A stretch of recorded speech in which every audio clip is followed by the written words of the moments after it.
Kisah nelayan dan jin. Bertahun-tahun yang lalu hiduplah seorang nelayan tua dan lemah, yang memiliki seorang istri dan 3 orang anak. Mereka sangat miskin sehingga ia kadang-kadang tidak makan sepanjang hari. Setiap hari si nelayan pergi ke pantai pagi-pagi sekali.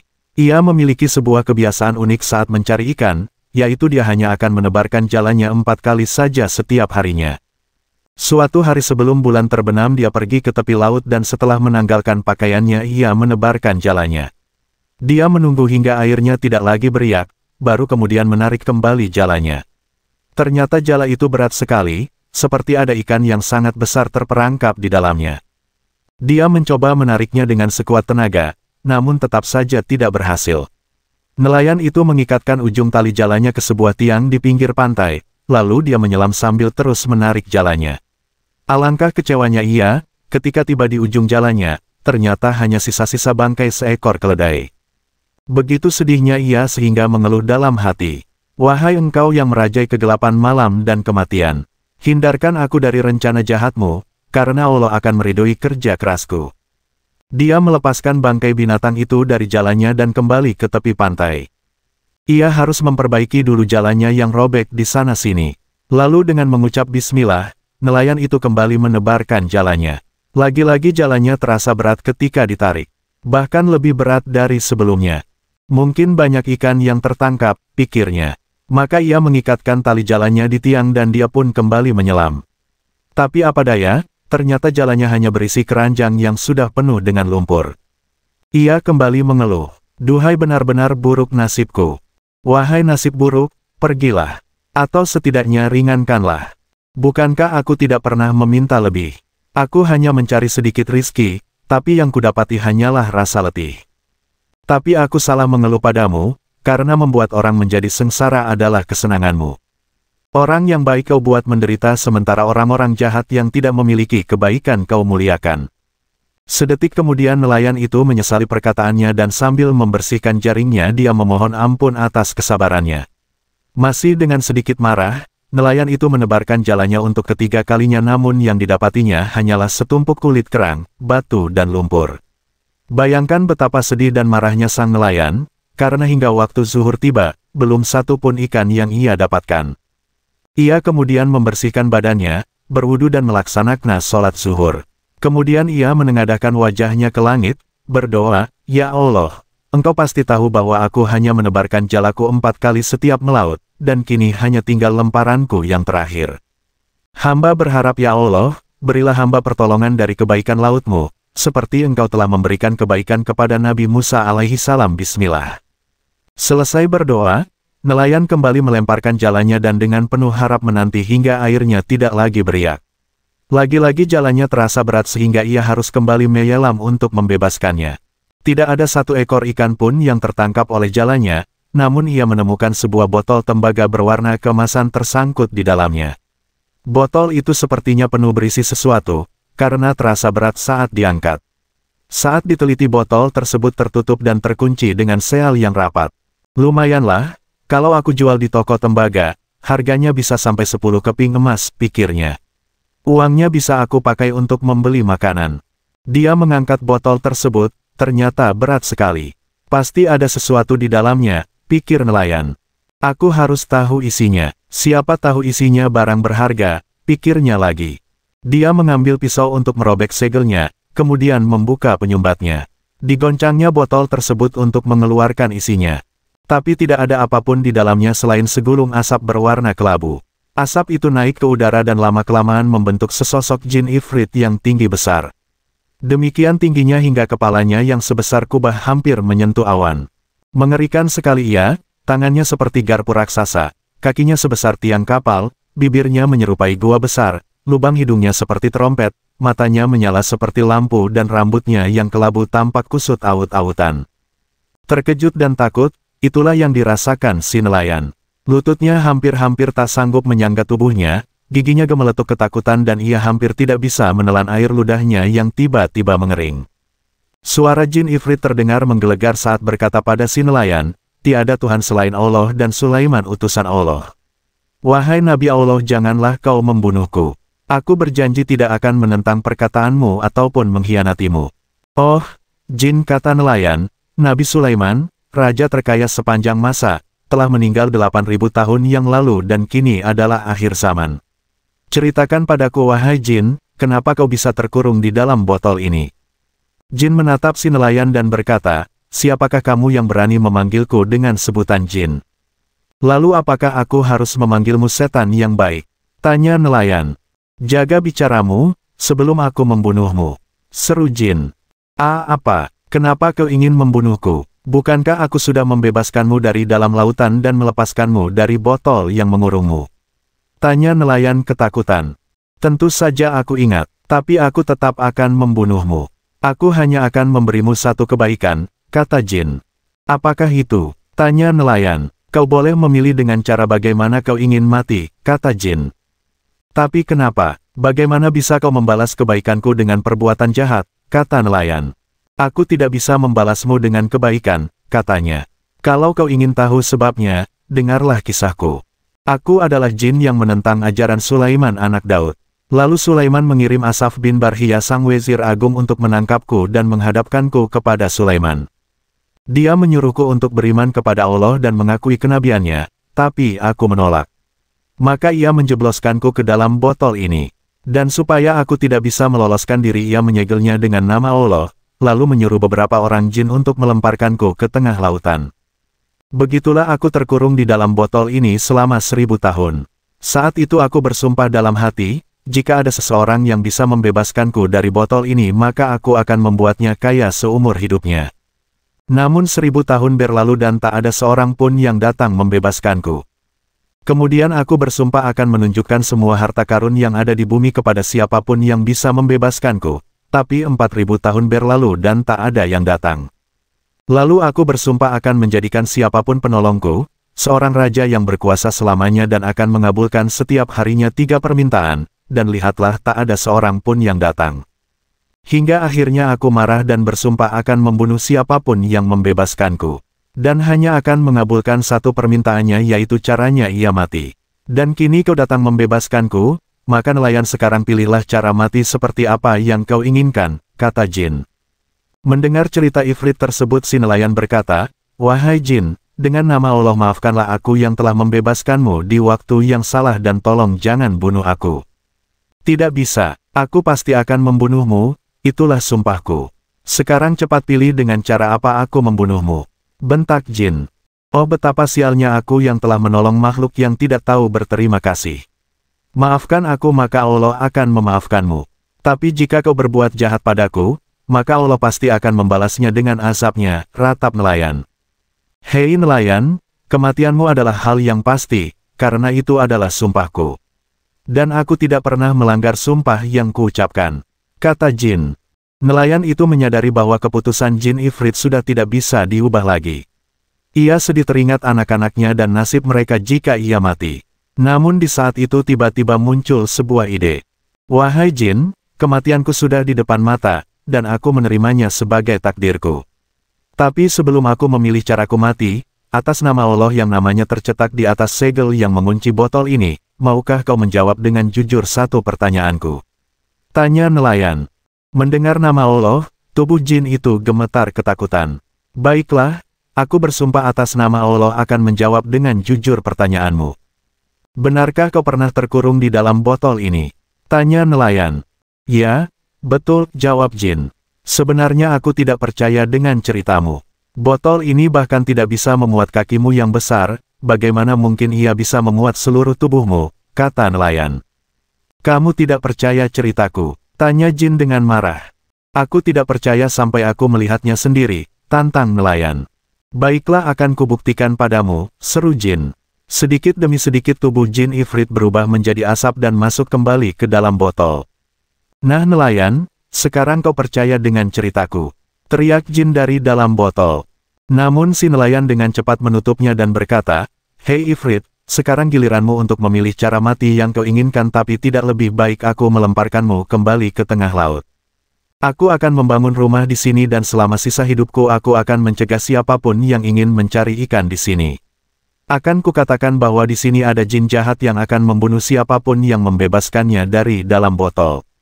Mendengar perkataan si nelayan, Jin Ifrit menangis dan memohon agar si nelayan membebaskannya.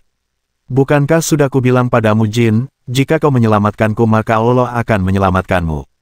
Tapi kau tidak mau, maka inilah balasannya, kata nelayan. Tolong bebaskan aku, ratap Jin. Kamu pembohong, aku dan kamu seperti wezirnya Raja Yunan dengan guru Duban.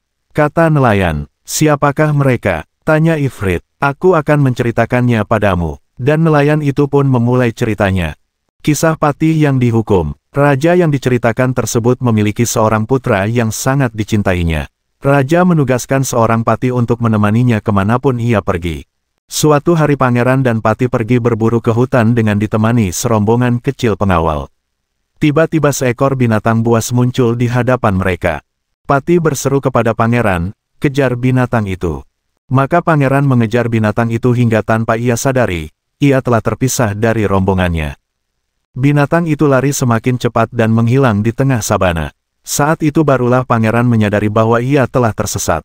Di tengah kebingungannya mencari jalan pulang, pangeran melihat seorang gadis yang sedang menangis. Ia menghampirinya dan bertanya siapakah ia. Aku adalah seorang putri raja dari India. Saat melewati padang sabana ini, tiba-tiba aku mengantuk dan tertidur sehingga aku jatuh dari kudaku. Begitu kerasnya aku terjatuh, hingga aku langsung tak sadarkan diri. Saat aku siuman, para pendampingku telah pergi dan aku tertinggal di sini, katanya. Pangeran merasa iba mendengarnya. Ia lalu membawanya bersamanya. Beberapa saat kemudian saat mereka melewati sebuah reruntuhan, gadis itu berkata, "Oh Tuan, izinkanlah aku untuk turun sebentar." Pangeran membantunya turun dan gadis itu segera menuju ke arah reruntuhan tersebut. Pangeran menunggu beberapa saat namun gadis itu tidak kunjung kembali. Karena khawatir terjadi sesuatu dengannya, maka ia memutuskan untuk menyusulnya. Ia terkejut karena ternyata gadis itu tidak lain adalah hantu pemakan manusia. Ia mendengarnya berkata, "Anak-anakku, hari ini aku membawakan kalian seorang pemuda yang gemuk. Bawa kemari segera, oh ibu. Kami sudah tidak sabar untuk memakannya," kata hantu lainnya. Pangeran gemetar ketakutan. Ia merasa dia tak akan sanggup melawan dan kali ini ia akan mati. Hantu wanita itu mendekati pangeran yang ketakutan. "Mengapa kau ketakutan?" tanyanya. "Aku memiliki musuh yang sangat aku takuti," jawab pangeran. "Bukankah kamu seorang pangeran?" tanyanya. "Ya, kenapa tidak kau beri saja musuhmu itu uang, lalu berdamai dengannya?" tanyanya.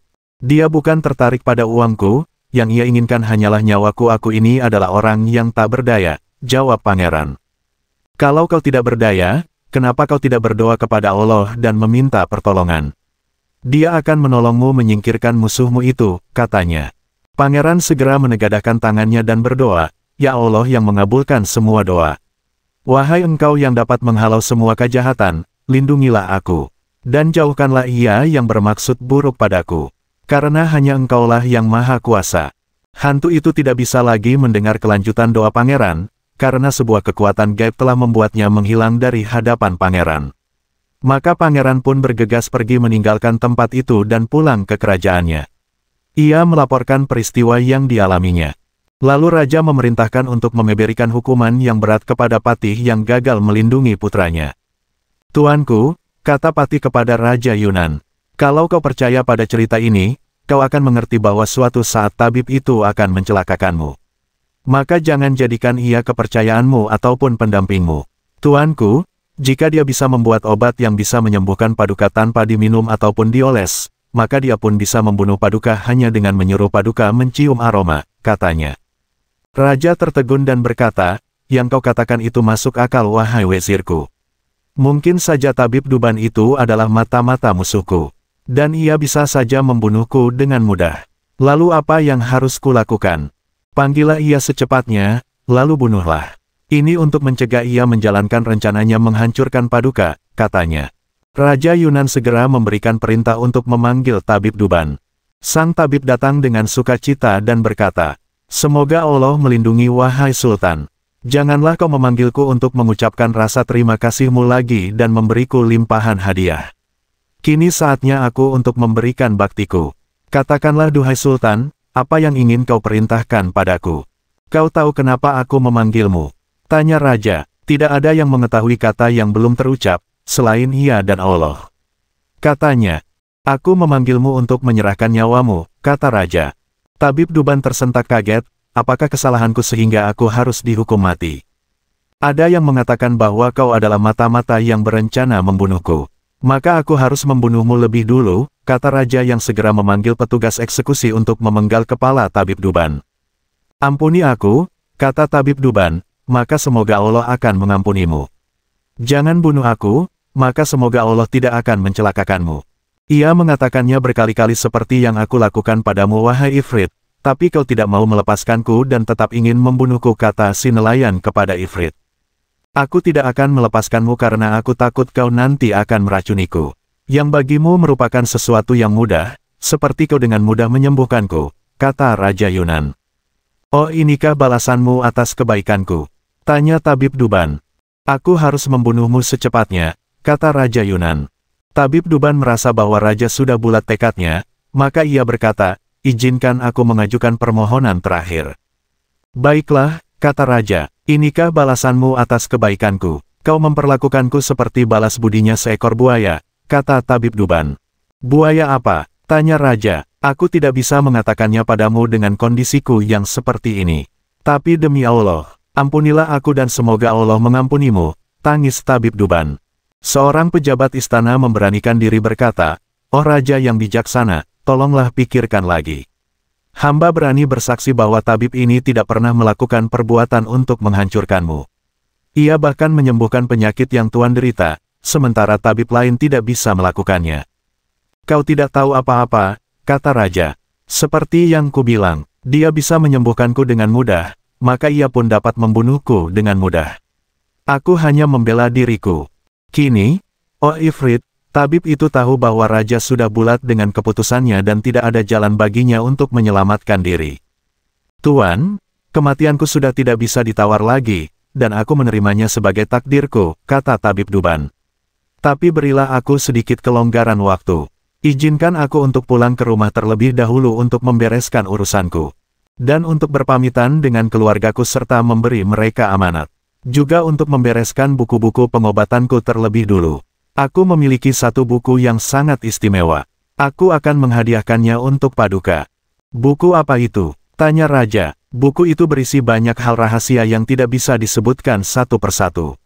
Salah satunya adalah jika nanti kepalaku telah dipenggal, dan kau meletakkan kepalaku di sebuah tempat, kemudian membuka 3 halaman pertama buku itu dan membaca 3 baris pertamanya, kepalaku akan menjawab apapun yang kau tanyakan, kata Tabib Duban. Raja sangat senang mendengarnya, maka ia mengizinkan Tabib Duban untuk pulang ke rumahnya dengan pengawalan yang ketat. Esoknya, kebun istana telah dipenuhi para pejabat termasuk seorang eksekutor yang akan memenggal kepala Tabib Duban. Tabib Duban datang menghadap dengan membawa sebuah buku tua dan sekantung bubuk putih. Dia meminta sebuah baki lalu menaburkan bubuk itu di atasnya. Wahai Raja, ambillah buku ini. Jangan kau buka dulu sebelum eksekutor itu memenggal kepalaku. Segera letakkan kepalaku di atas baki ini. Bubuk ini akan menghentikan pendarahannya. Lalu bukalah buku ini, katanya. Tapi Tuan, untuk terakhir kalinya aku katakan bahwa aku bukanlah seperti yang kau tuduhkan. Sia-sia saja kau membela diri, kata raja dan memerintahkan untuk segera mengeksekusi Tabib Duban. Segera setelah kepala tabib itu terpenggal, raja meletakkannya di atas baki dan kemudian membuka lembar pertama buku tersebut. Tapi halaman tersebut ternyata lengket dengan halaman berikutnya. Maka raja menjilat jarinya sehingga dia bisa dengan mudah memisahkan halaman yang lengket tersebut. Raja terus membuka halaman demi halaman, namun tidak ada satu kalimat pun yang tertulis di lembarannya. Kenapa tidak ada apapun di sini? Tanya raja kepada kepala tabib.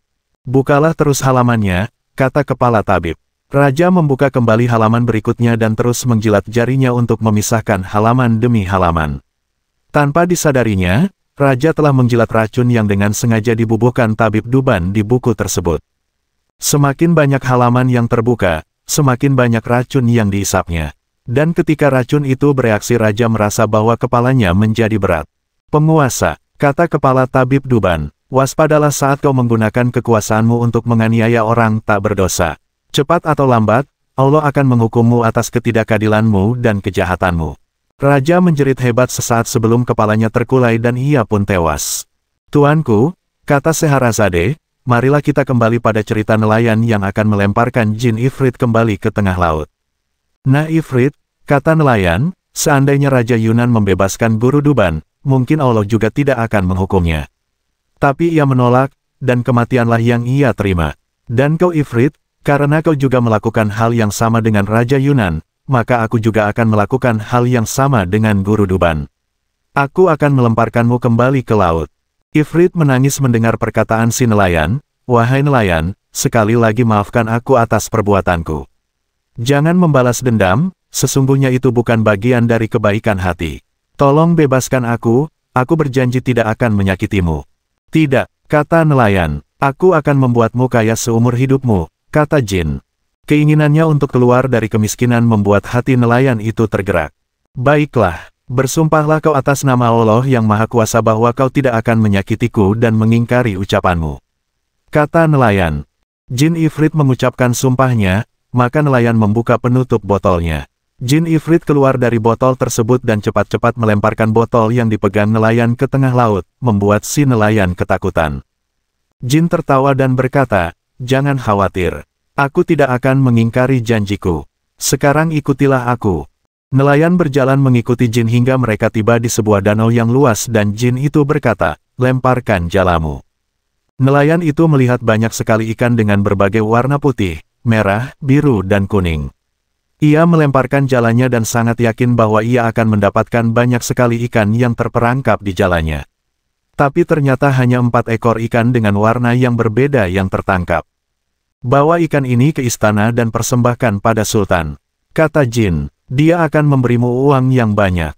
Kau boleh datang ke sini setiap hari, tapi ingat, kau hanya boleh melemparkan jalamu sekali sehari atau sesuatu yang buruk akan menimpamu. Setelah mengucapkan itu, jin menghentakkan kakinya ke tanah hingga terbelah. Sedetik kemudian tubuhnya menghilang di telan bumi. Nelayan membawa ikan itu pulang ke rumahnya dan menaruh mereka di dalam ember berisi air. Lalu ia membawanya ke hadapan sultan. Sultan sangat senang dengan ikan pemberian nelayan karena baru pertama kali dalam hidupnya ia melihat ikan-ikan yang begitu cantik. Wah, ikan ini indah sekali. Kelihatannya sangat lezat. Terima kasih nelayan. Ini, terimalah hadiahmu, kata sultan sambil memberikan 4.000 keping uang emas kepada nelayan. Betapa bahagianya nelayan. Kini ia bisa membeli kebutuhan keluarganya. Wezir, bawa ikan ini kepada juru masak kita yang baru didatangkan dari Yunani itu. Ikan-ikan ini pasti selezat kecantikannya, perintah sultan. Wezir membawa ikan itu ke dapur dan menyerahkannya kepada juru masak supaya disiapkan untuk makan malam sultan. Kini tuanku, kata Scheherazade, mari kita lihat apa yang terjadi di dapur istana. Kisah Raja Yunani dan Tabib Duban. Dengarlah wahai Ifrit. Dahulu kala di sebuah negeri bernama Zuman di daratan Persia ada seorang raja bernama Raja Yunani. Beliau sangat kaya raya dan terkenal dengan keberaniannya. Sayang dia menderita penyakit kusta yang tidak kunjung sembuh. Puluhan tabib telah dipanggilnya, namun tidak ada satu obat pun yang bisa menghilangkan kusta dari tubuhnya. Suatu hari datanglah di negeri itu seorang tabib bernama Duban. Dia sudah mendalami berbagai ilmu dari Yunani kuno sampai Yunani modern, dari Persia hingga Syria. Dia ahli dalam pengobatan maupun astrologi. Keahliannya membuat kagum tabib-tabib lainnya dan juga para ilmuwan. Ketika tabib Duban mendengar tentang penyakit yang diderita Raja Yunani, dia bermaksud untuk mencoba mengobatinya. Maka dipelajarilah kembali berbagai buku untuk mencari obat yang paling manjur.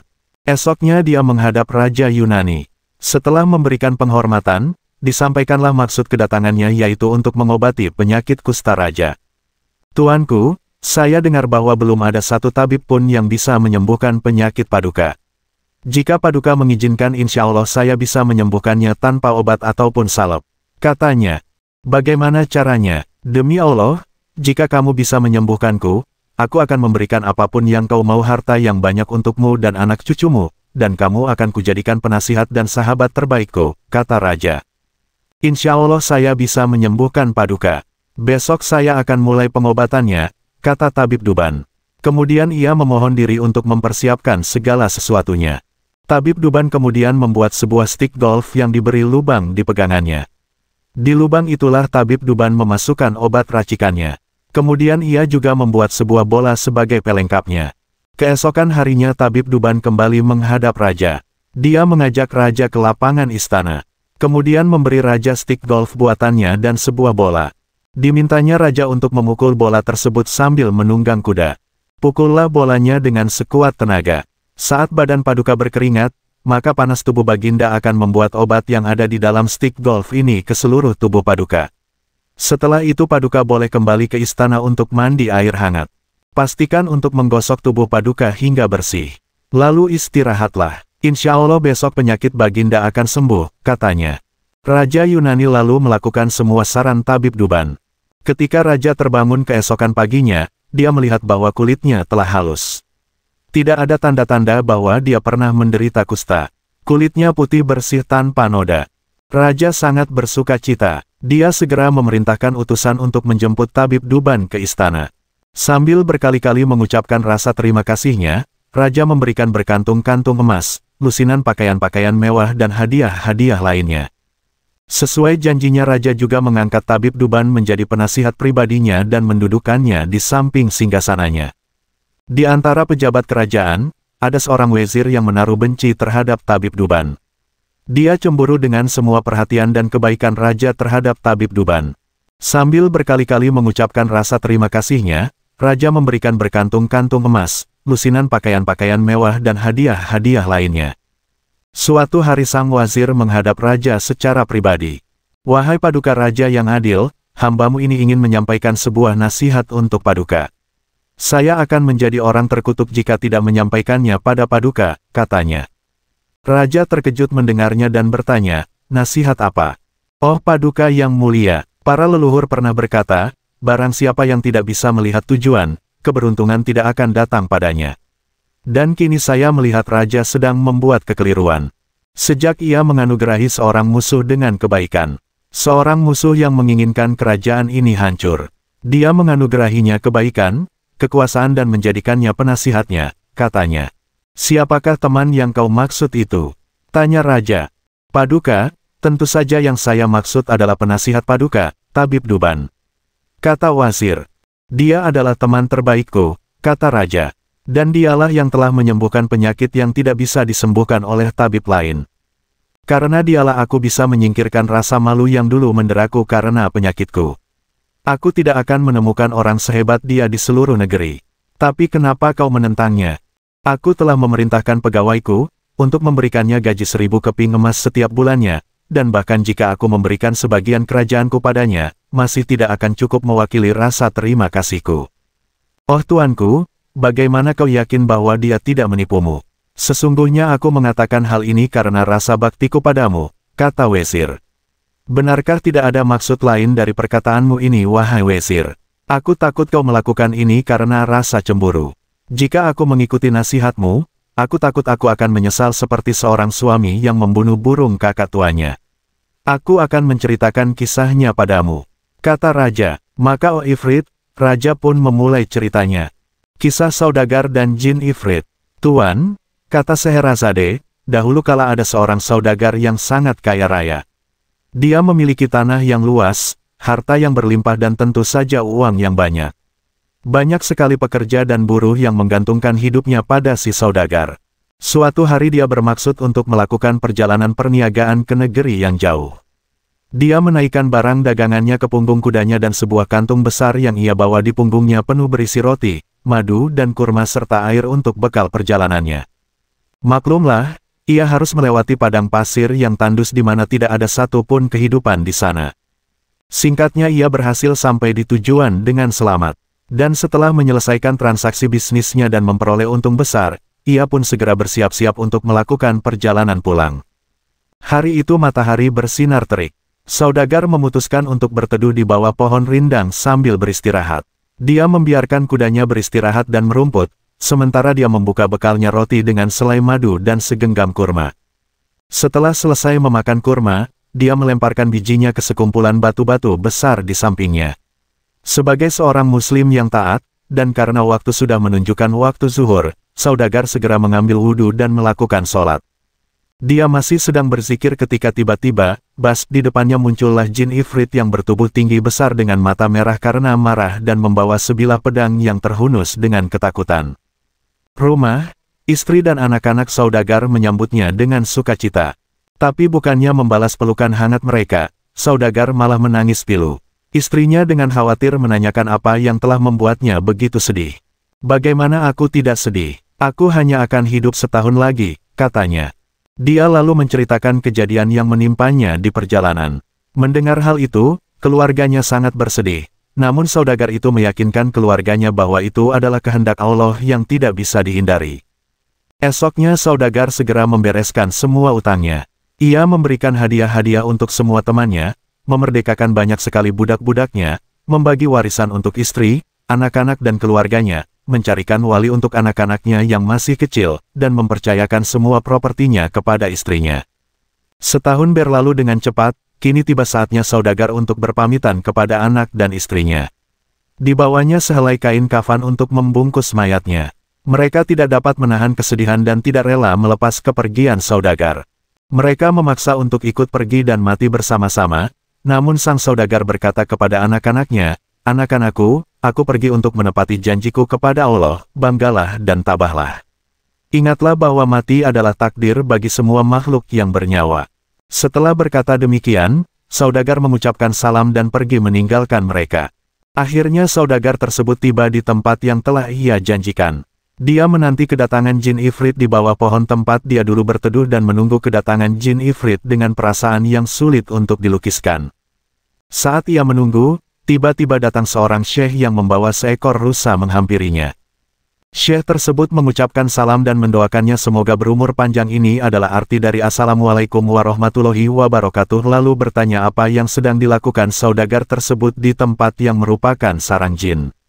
Saudagar itu berkata bahwa dia memang sedang menunggu jin yang akan membunuhnya lalu menceritakan kejadian yang telah menimpanya. Syekh tersebut sangat kagum mendengarnya, "Demi Allah wahai saudaraku, aku sangat kagum dengan keteguhan janjimu. Aku akan duduk di sampingmu dan tidak akan meninggalkan tempat ini sampai aku melihat apa yang akan dilakukan jin itu kepadamu." Tidak berapa lama, datanglah lagi seorang syekh yang membawa 2 ekor anjing hitam di tangannya.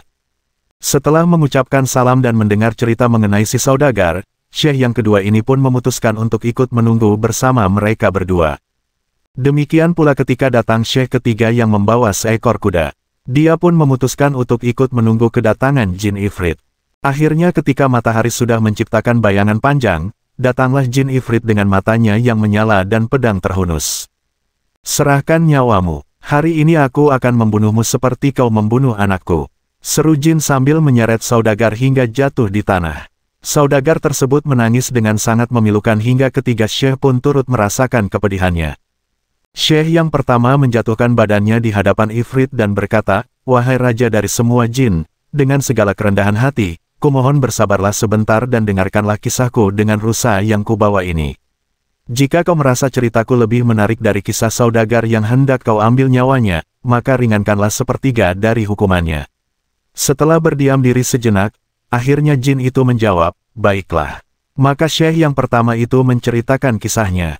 Kisah seorang suami dan kakak tua. Seorang pria yang baik punya istri yang cantik, yang dikasihinya dengan amat sangat, dan tidak pernah meninggalkan barang sekejap. Suatu hari, ketika ia karena suatu urusan penting harus pergi jauh dari istrinya, ia pergi ke suatu tempat di mana segala jenis burung yang dijual dan membeli burung beo. Burung beo ini hanya berbicara dengan baik, tetapi dia memiliki karunia untuk memberitahukan segala yang terjadi di depannya.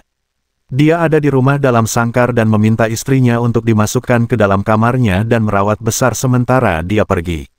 Kemudian ia pergi. Setelah kembali, ia bertanya pada burung kakak tua ini apa yang telah terjadi selama kepergiannya, dan kakak tua menceritakan beberapa hal yang membuat dia memarahi istrinya. Istrinya berpikir bahwa salah satu budaknya pasti bercerita tentang apa yang dilakukannya, tetapi mereka mengatakan bahwa yang bercerita adalah burung kakak tua, dan ia memutuskan untuk membalas dendam pada kakak tua itu. Ketika suaminya berikutnya pergi selama 1 hari, dia memerintahkan para budaknya untuk menjalankan di bawah sangkar burung, gilingan, dan lain untuk membuang air di atas sangkar dan yang lain mengambil cermin dan menaruhnya di depan matanya dari kiri ke kanan dalam cahaya lilin. Budak-budak melakukan ini untuk sebagian malam, dan melakukannya dengan sangat baik. Keesokan harinya, ketika sang suami bertanya kakak tua kembali apa yang telah dilihatnya. Burung itu menjawab, "Tuan yang baik, kilat, guntur dan hujan mengganggu saya sepanjang malam, saya dapat memberitahu Anda apa yang saya derita." Suami, yang tahu bahwa itu tidak hujan dan guntur di malam hari, yakin bahwa burung kakak tua tidak berbicara kebenaran, sehingga ia membawanya keluar dari sangkar dan melemparkannya sangat kasar atas dasar bahwa ia membunuhnya. Tapi ia menyesal setelah itu, karena ia menemukan bahwa kakak tua berbicara kebenaran. Ketika Raja Yunani, kata nelayan untuk para jenius, telah selesai kisah kakak tua itu, katanya kepada wazir, dan karenanya, "Wazir, aku akan mendengarkan bukan untuk Anda, dan aku akan mengurus dokter, di mana saya tidak mau berlaku sebagai suami lakukan ketika dia membunuh burung kakak tua itu." Tapi si wazir berkeras, "Tuan, kematian burung beo itu bukan hal yang penting. Tapi ketika menyangkut kehidupan seorang raja lebih baik mengorbankan yang tak berdosa daripada menyelamatkan yang bersalah. Meskipun tidak pasti, namun tabib Duban, saya yakin ingin membunuhmu." Naluri saya mendorong saya untuk menceritakan tentang kisah wazir yang dihukum. "Apa yang telah dilakukan oleh wazir," kata raja, "sehingga pantas dihukum. Aku akan menceritakan pada yang mulia, jika Anda sudi untuk mendengarkan," jawab wazir. Kisah si pencemburu dan syekh yang dicemburuinya. Ketahuilah wahai Tuan Jin, bahwa dahulu ada seorang pria yang sangat dicemburui oleh tetangganya karena kesuksesannya. Tapi semakin ia cemburu, Allah semakin baik pada tetangganya. Ia semakin sukses. Tapi ketika tetangganya itu mengetahui kecemburuan tetangganya dan keinginannya untuk menghancurkan dirinya, ia memutuskan untuk pindah dan membangun sebuah tempat ibadah di pinggir sebuah sumur di kawasan yang terpencil. Di sana ia menghabiskan waktunya hanya untuk beribadah kepada Allah. Banyak sekali fakir yang berkumpul di tempat ibadahnya dan ia sangat dihormati. Mereka percaya akan kesuciannya dan mereka memberi gelar syekh kepadanya. Ketenarannya akhirnya sampai di telinga si pencemburu. Ia buru-buru menaiki kudanya dan berangkat untuk mengunjunginya. Di sana ia disambut dengan sangat ramah. "Aku kemari dengan membawa berita yang akan memberimu kebaikan di akhirat kelak dan aku akan memperoleh pahala karena menyampaikannya padamu," kata pencemburu. "Subhanallah, semoga Allah membalas kebaikanmu," kata syekh. "Suruhlah para fakir itu masuk ke kamarnya karena berita ini sangat rahasia dan tidak boleh ada yang mendengarnya selain kita," kata pencemburu. Setelah para fakir masuk ke dalam kamar mereka, si pencemburu berkata, "Mari kita membicarakannya sambil berjalan-jalan." Lalu mereka pun berjalan hingga tiba di sumur yang terpencil dan tiba-tiba si pencemburu mendorong syekh hingga jatuh ke dalam sumur.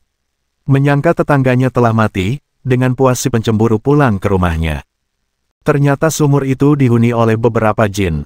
Mereka menangkap tubuh syekh dan mendudukkannya di atas sebuah batu besar. "Tahukah kau siapa dia?" tanya salah satu jin kepada temannya. "Kami tidak tahu," sahut temannya. "Dia adalah seorang pria yang karena ada seseorang yang mencemburui kesuksesannya, memutuskan untuk pergi dan menetap di tempat ini. Dialah yang selalu menghibur kita dengan bacaan zikirnya dan lantunan ayat-ayat Al-Quran." Ketika si pencemburu mengetahui keberadaannya, ia datang kemari dan melemparkannya ke dalam sumur ini. "Ketahuilah, bahwa hari ini ketenarannya telah sampai di telinga Sultan dan ia akan mengunjunginya besok pagi untuk urusan yang menyangkut kesehatan puterinya," kata jin yang pertama. "Memang kenapakah puteri Sultan itu?" tanya temannya. "Ia gila karena Maimun anaknya dedemit, jatuh cinta padanya." "Sebenarnya obatnya sangat gampang," kata jin pertama. "Apa itu?" tanya yang lain. "Di dalam rumah ibadah itu ada seekor kucing hitam dengan sedikit bulu putih di ujung ekornya. Kalau 7 helai bulunya dicabut dan dipakai untuk mengasapi puteri raja itu, maka setan itu akan lari dan puteri akan sembuh," kata jin pertama. Esoknya para fakir melihat syekh melayang keluar dari dalam sumur. Mereka semakin yakin akan kesucian syekh mereka. Sesampainya di tempat ibadahnya, syekh segera mencari kucing hitamnya dan mencabut 7 helai bulu putih di ujung ekornya. Menyimpannya dalam sehelai kain. Tak berapa lama rombongan Sultan datang. Syekh menyambut dan mempersilahkan mereka masuk. "Oh Tuan Sultan, apakah kedatanganmu kemari untuk menanyakan kesanggupanku menyembuhkan putri Anda?" tanya syekh. "Ya Syekh yang suci," jawab Sultan kagum. "Bawalah ia kemari. Atas nama Allah yang maha menyembuhkan, aku yakin ia akan sembuh dalam sekejap," kata syekh. Ketika putri telah berada di hadapannya, syekh segera membakar ke-7 bulu kucing tersebut dan mengasapi hidung putri. Terdengar jeritan jin yang kesakitan. Jin itu melarikan diri dan detik itu juga sembuhlah sang puteri. Puteri yang telah pulih kesadarannya segera menutupi wajahnya dengan cadar dan bertanya pada ayahnya. Ada apa gerangan, dan di manakah aku berada? Tanyanya. Jangan khawatir anakku, ujar Sultan dengan sukacita. Sultan berpaling pada pengikutnya dan bertanya, hadiah apakah yang paling pantas aku berikan kepada Syekh ini atas jasanya? Nikahkanlah ia dengan puteri, jawab para tetua istana. Maka Sultan menikahkan mereka berdua. Ketika akhirnya Sultan mangkat, Syekh diangkat untuk menggantikannya. Suatu hari saat Syekh melakukan kunjungan dengan para prajuritnya, dilihatnya si pencemburu datang menghampirinya. Syekh dengan sopan memintanya untuk ikut duduk di keretanya. Ia membawanya ke istana dan menjamunya dengan hormat. Lalu ia memberikan baju-baju bagus dan berkantung-kantung uang emas kepada si pencemburu kemudian mengantarkannya pulang dengan selamat. Perhatikanlah wahai jin, bagaimana Syekh itu memaafkan orang yang telah mencelakakannya. Ia tidak membalas dendam sedikit pun kataku. Jin Ifrit yang mendengarkan ceritaku kembali berteriak, jangan banyak bicara kau tidak akan kubunuh, tapi juga tak akan kuampuni. Maka bersiaplah untuk menerima sihirku. Tiba-tiba ia mencengkramku dan kemudian aku telah terbang di udara. Di puncak gunung ia mengambil segenggam debu dan mengucapkan mantra. Lalu melemparkan debu itu ke tubuhku. Jadilah seekor monyet, kutuknya. WUZZ aku berubah menjadi monyet yang sangat jelek. Setelah jin itu meninggalkanku, aku menangis. Tapi aku memutuskan untuk mengikuti permainan nasib dan bersabar. Akhirnya aku menuruni gunung dan setelah sebulan lamanya berjalan aku tiba di pinggir pantai. Di kejauhan tampak sebuah kapal datang merapat.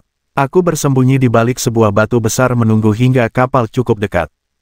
Kemudian aku meloncat ke dalam kapal yang penuh dengan pedagang dan penumpang.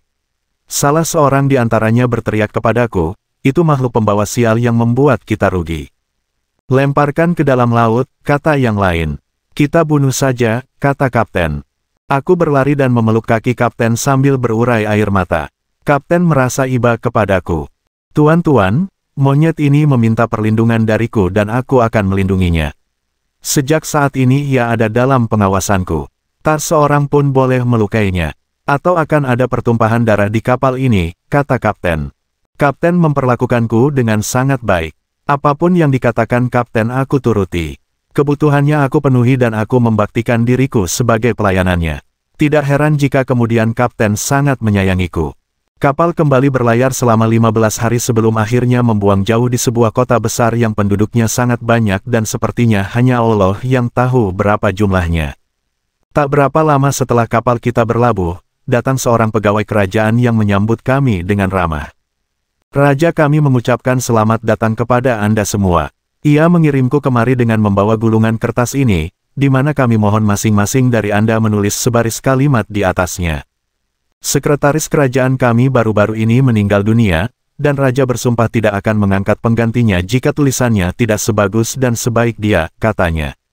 Para pedagang dan penumpang yang bisa menulis, mengambil kertas itu dan menuliskan kalimat-kalimat yang mereka ingat.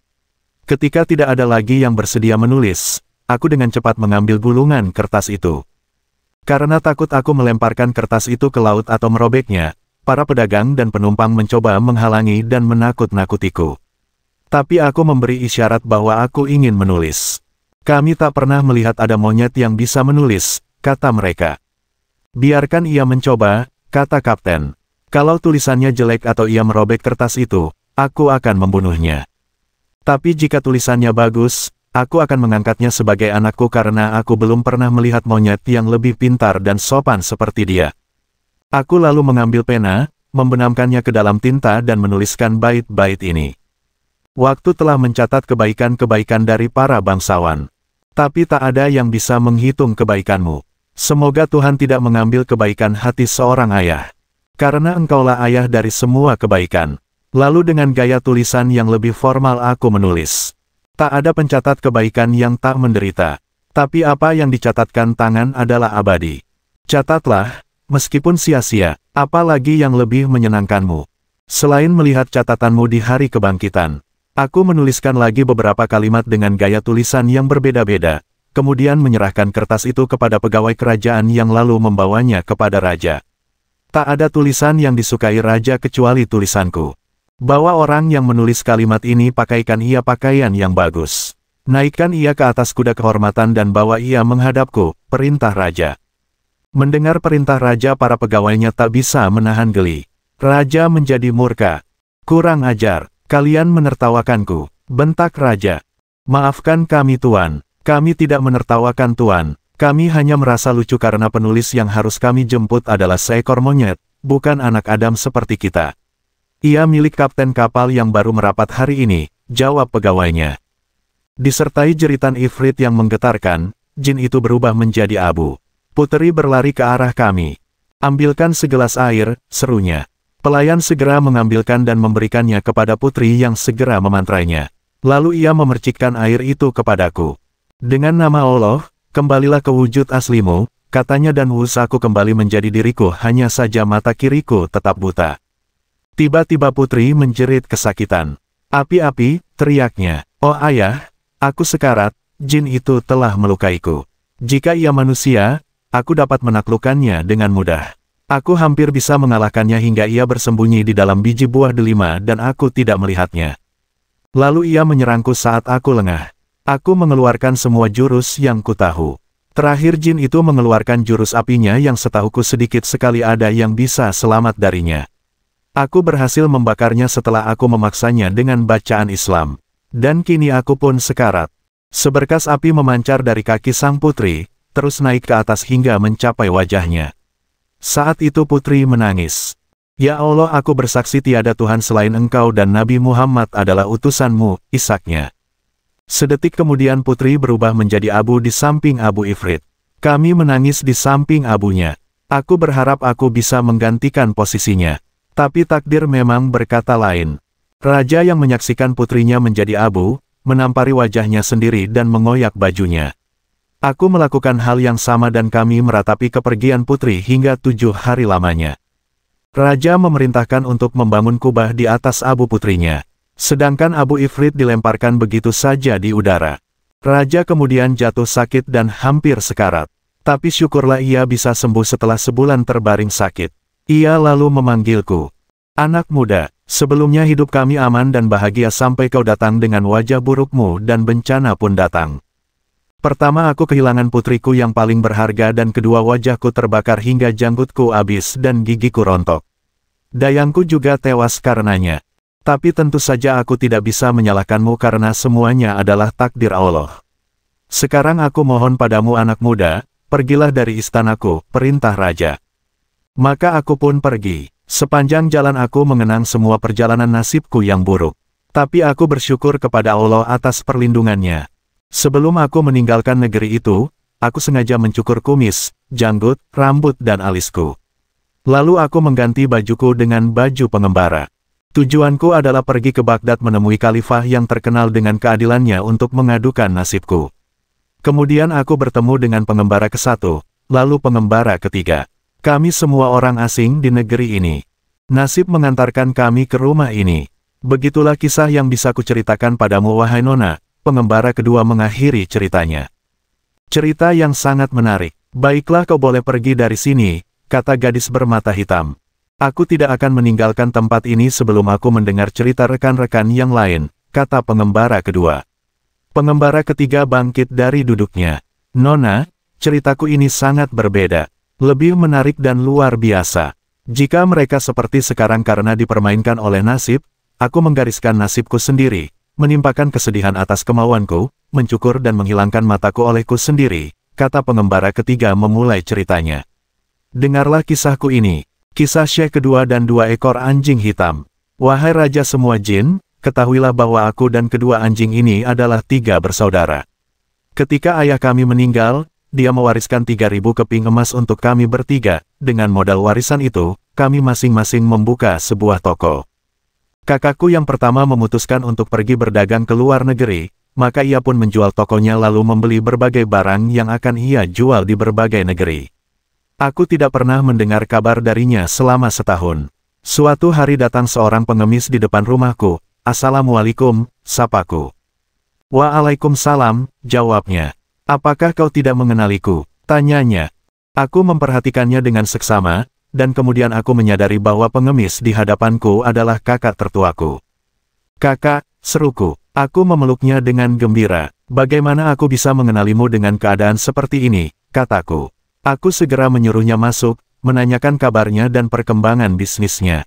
"Jangan tanyakan itu," katanya, "mengingat betapa buruk nasibku hingga menjadi seperti ini, hanya akan membuatku semakin sedih saja." Aku segera menutup tokoku, mengesampingkan semua urusanku, menyuruh kakakku mandi dan mengganti pakaiannya dengan pakaian terbaikku. Kemudian mengajaknya makan sehingga wajahnya tidak lagi pucat dan tubuhnya kembali kuat. Aku kemudian mengeluarkan semua tabunganku dan menghitungnya. Ternyata kini kentunganku sudah 2 kali lipat dari modalku. Aku berikan separuh kentunganku kepada kakakku, "Ini Kak, pakailah untuk modal, dan lupakan kesedihanmu." Kakakku sangat gembira. Ia kembali membuka tokonya dan kami pun hidup bersama seperti dulu lagi. Beberapa waktu kemudian, saudaraku yang lain juga bermaksud untuk pergi berdagang ke luar negeri. Aku dan kakak tertuaku berusaha sebisa mungkin mencegahnya, tapi sepertinya kakak keduaku sudah bulat tekadnya. Maka ia pun menjual tokonya, dan dari hasil penjualannya, ia membeli berbagai barang yang akan ia jual di negeri yang disinggahinya. Ia berangkat dengan menggunakan cara van. Namun setahun kemudian ia pun pulang dalam keadaan bangkrut. Aku lalu menghiburnya, dan karena kentunganku sudah menjadi 2 kali lipat, aku membaginya sama rata dan memberikannya pada kakak keduaku. Dia membuka tokonya kembali dan kami pun hidup bersama seperti dulu lagi. Suatu hari kedua saudaraku datang dan mendesakku untuk pergi bersama mereka, berdagang ke luar negeri, namun aku menolak. "Kalian sudah pernah melakukannya, tapi apa yang kalian dapatkan dari perjalanan kalian?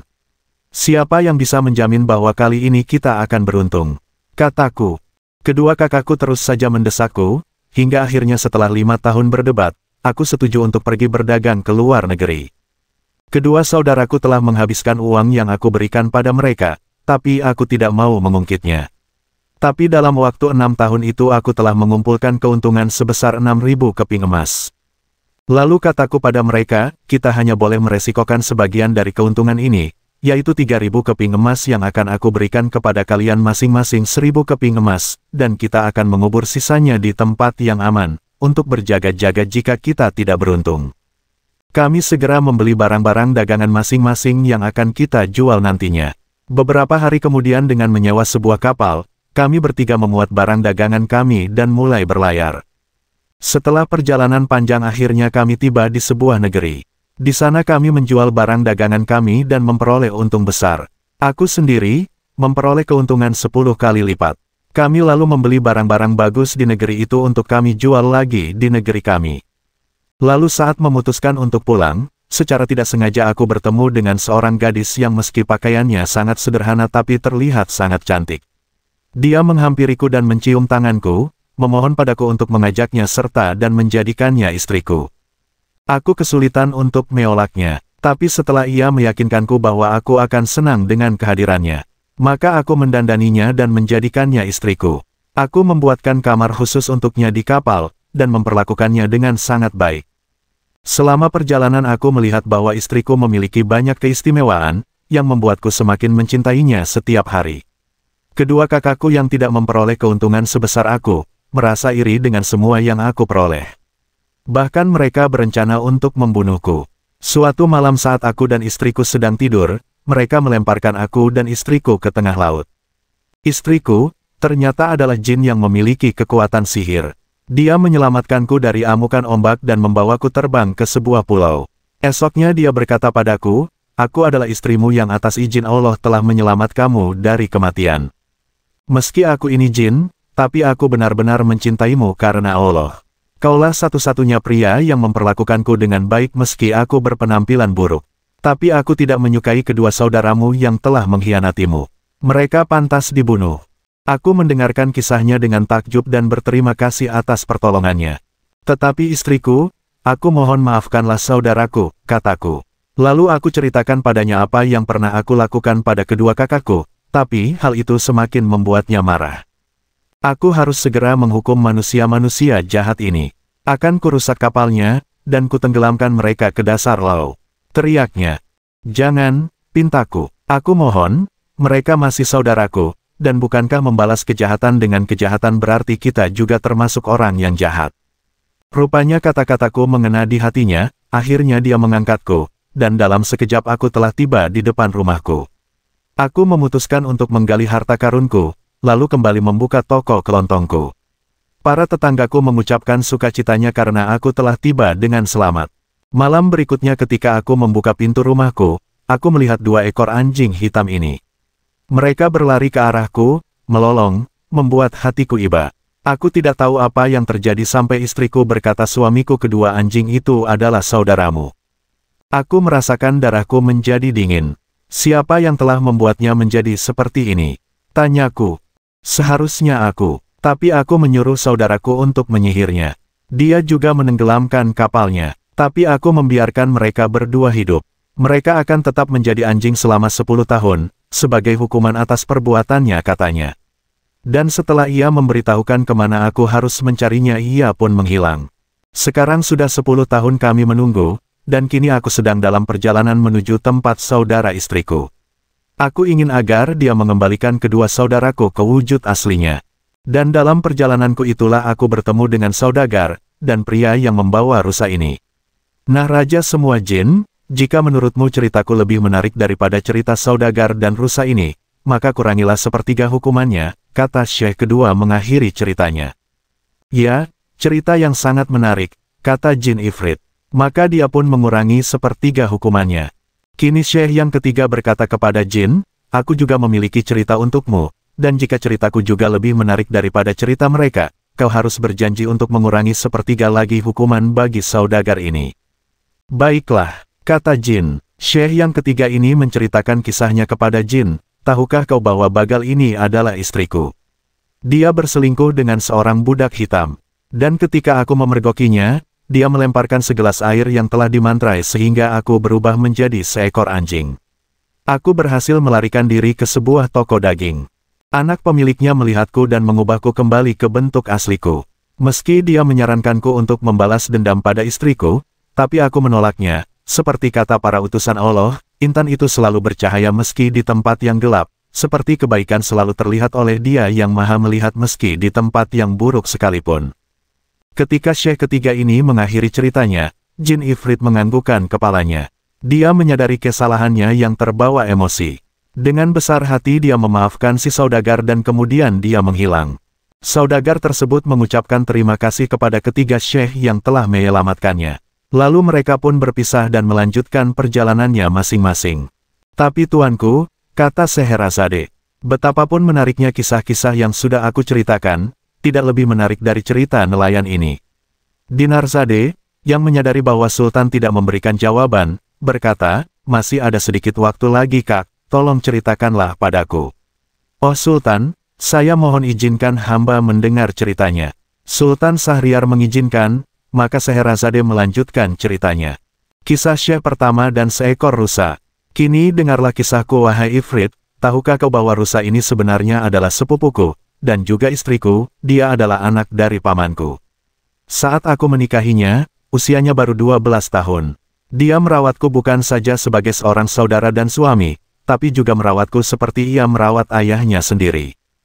Kami sudah menikah selama 30 tahun, tapi kami tidak dikaruniai anak. Meski begitu aku tetap menyayangi dan memperlakukannya dengan baik. Namun semakin hari keinginanku untuk memiliki anak semakin kuat, sehingga aku membeli seorang budak wanita dan darinya kami dikaruniai seorang anak laki-laki. Dia seorang bayi yang tampan, dan ia adalah matahari dan bulan bagiku. Sejak saat itu rupanya istriku mulai cemburu. Dia sering melampiaskan kemarahannya kepada mereka saat aku tidak ada. Tapi ia tidak pernah memperlihatkan kecemburuannya di depanku dan alangkah bodohnya aku tidak pernah mencurigainya hingga semuanya terlambat. Suatu hari saat anakku berusia 10 tahun aku memutuskan untuk melakukan perjalanan jauh yang akan menghabiskan waktu kurang lebih 1 tahun. Aku menitipkan anakku dan budakku kepada istriku yang sampai detik itu aku percayai 100%.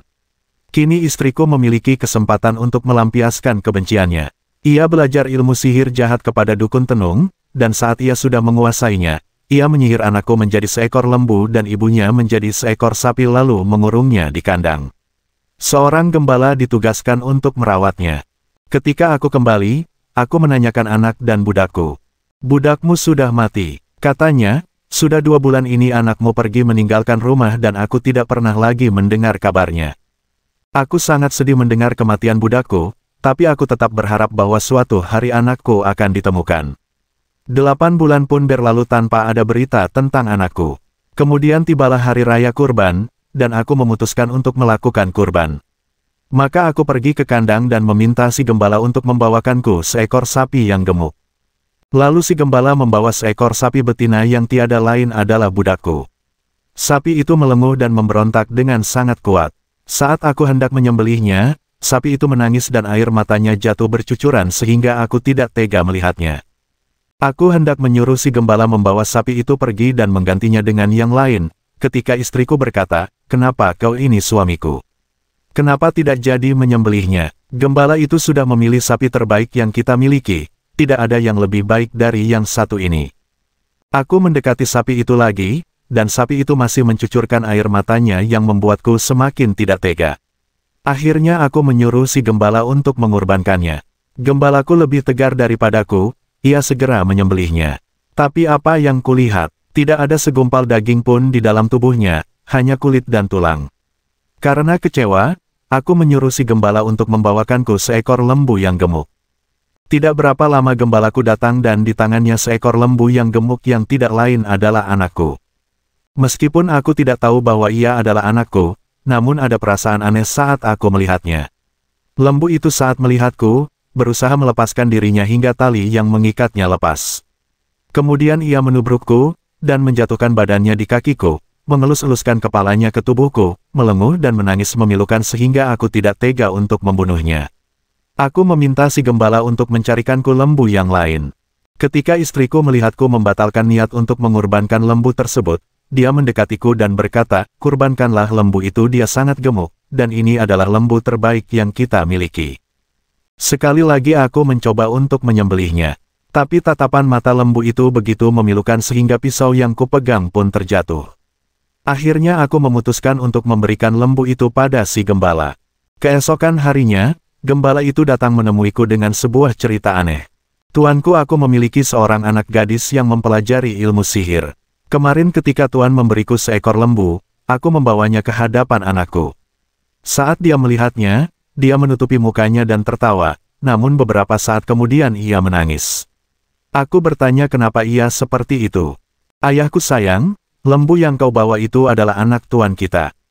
Aku tersenyum padanya karena gembira melihatnya masih hidup dan aku menangis karena ia mengatakan bahwa ibunya telah disembelih dalam perayaan kurban. Mereka berubah wujud karena istri Tuan telah menyihir mereka. Itulah yang dikatakan anakku Tuan, kata si gembala. Bayangkan Jin, betapa terkejutnya aku mendengar perkataan si gembala. Aku langsung berlari ke rumah si gembala. Anak gadisnya menyambutku dan mencium tanganku, dan lembu yang sedang bersamanya mendatangiku. "Wahai gadis, benarkah lembu ini adalah anakku?" "Ya, dia adalah anak Tuan." "Belahan hati Tuan," katanya. "Wahai gadis, jika kau bisa mengembalikan wujudnya aku akan memberikan semua hartaku padamu." "Tuanku, aku tidak tertarik dengan hartamu. Aku akan mengembalikan wujudnya dengan 2 syarat. Pertama, izinkanlah aku menikah dengan anak Tuan dan yang kedua, izinkan aku menghukum istri Tuan atas perbuatannya," katanya.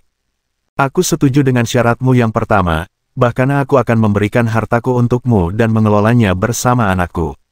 Aku juga setuju dengan syarat yang kedua, tapi saya mohon janganlah kau bunuh ia. Lakukanlah seperti yang telah ia lakukan kepada anakku, dan biarkan aku yang mengurusnya," kata saudagar. Maka gadis itu mengambil segelas air dan merapalkan mantra.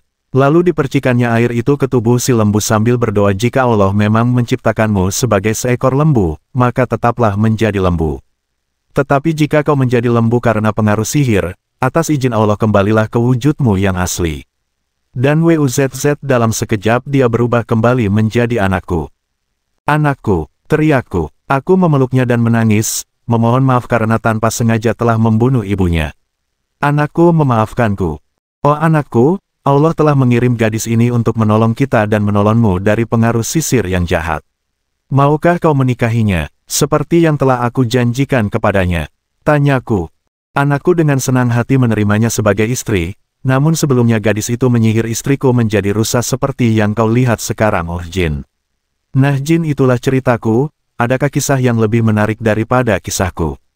Kata Syekh yang pertama mengakhiri ceritanya. Cerita yang menakjubkan, kata Jin. Maka Jin lalu mengampuni sepertiga nyawa saudagar. Segera setelah Syekh yang pertama mengakhiri ceritanya, lanjut Scheherazade, Syekh yang kedua maju dan berkata, wahai Jin, izinkan aku menceritakan kisahku, dan kisah anjing-anjing yang menyertaiku. Aku yakin kisahku jauh lebih menarik daripada kisah kedua saudaraku ini. Tapi jika aku menceritakannya, maukah kau mengurangi sepertiga lagi hukumanmu kepada saudagar? Baiklah, asalkan ceritamu lebih menarik dari kisah rusa ini. Kata Jin. Tentu, kata Syekh yang kedua. Dan ia pun memulai ceritanya. Abu Nawas curang dibalas curang. Pada suatu sore, ketika Abu Nawas sedang mengajar murid-muridnya, ada dua orang tamu datang ke rumahnya. Yang seorang adalah wanita tua penjual kahwa, sedang satunya lagi adalah seorang pemuda berkebangsaan Mesir. Wanita tua itu berkata beberapa patah kata kemudian diteruskan dengan si pemuda Mesir. Setelah mendengar pengaduan mereka, Abu Nawas menyuruh murid-muridnya menutup kitab mereka. Sekarang pulanglah kalian, ajak teman-teman kalian datang kepadaku pada malam hari ini sambil membawa cangkul, penggali, kapak dan martil serta batu. Murid-murid Abu Nawas merasa heran, namun mereka begitu patuh kepada Abu Nawas. Dan mereka merasa yakin gurunya selalu berada membuat kejutan dan berada di pihak yang benar. Pada malam harinya mereka datang ke rumah Abu Nawas dengan membawa peralatan yang diminta oleh Abu Nawas.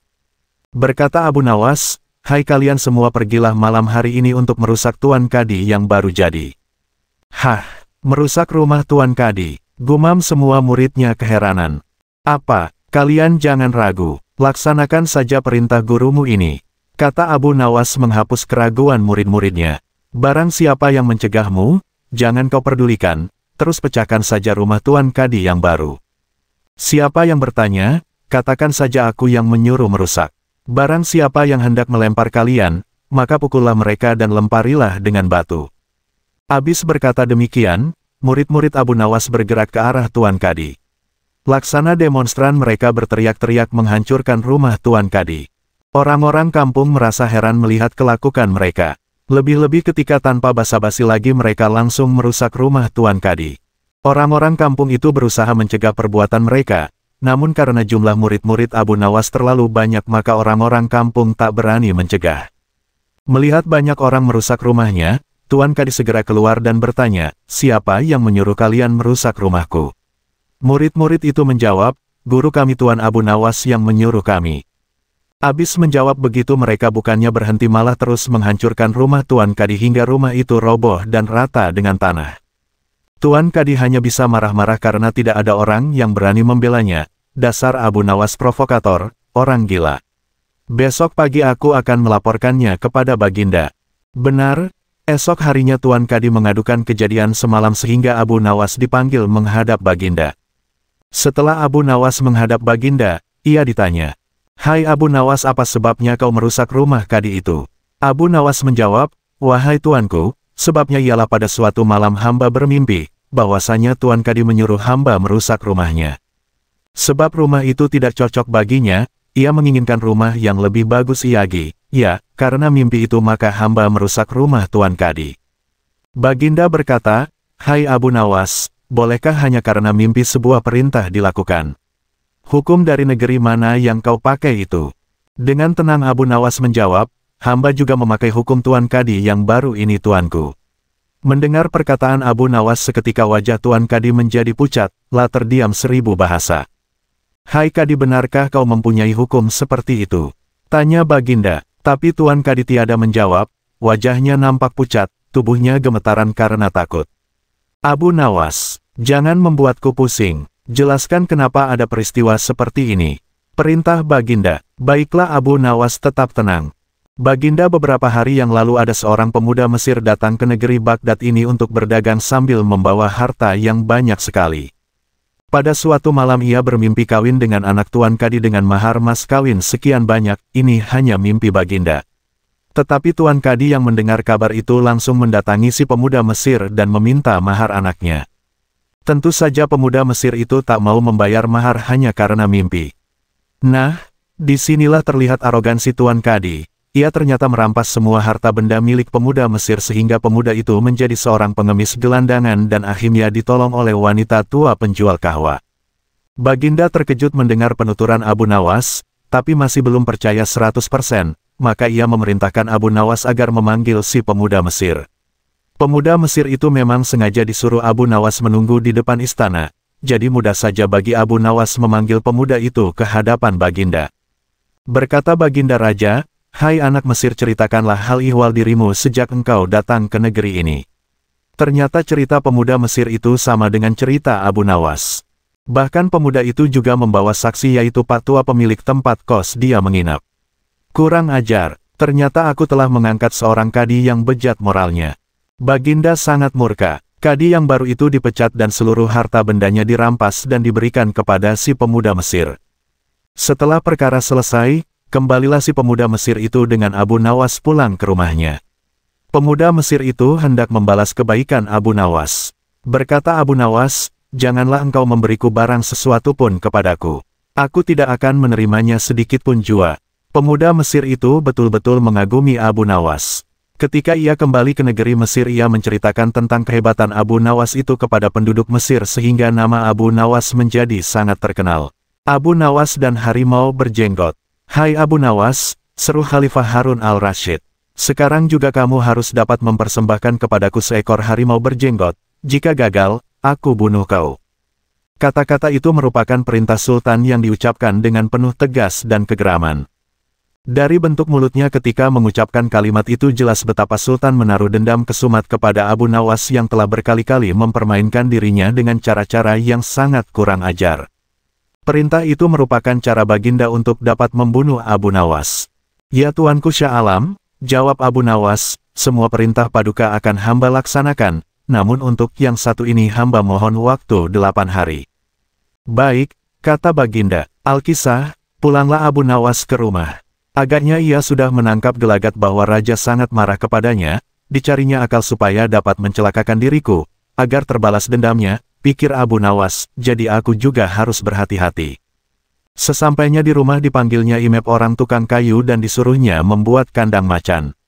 Hanya dalam waktu 3 hari kandang itu pun siap sudah.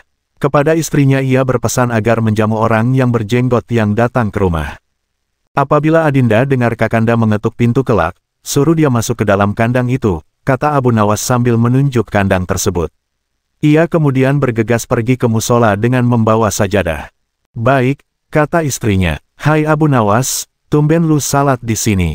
bertanya imam dan penghulu musala itu. "Sebenarnya saya mau menceritakan hal ini kepada orang lain, tapi kalau tidak kepada tuan penghulu kepada siapa lagi saya mengadu," jawab Abu Nawas.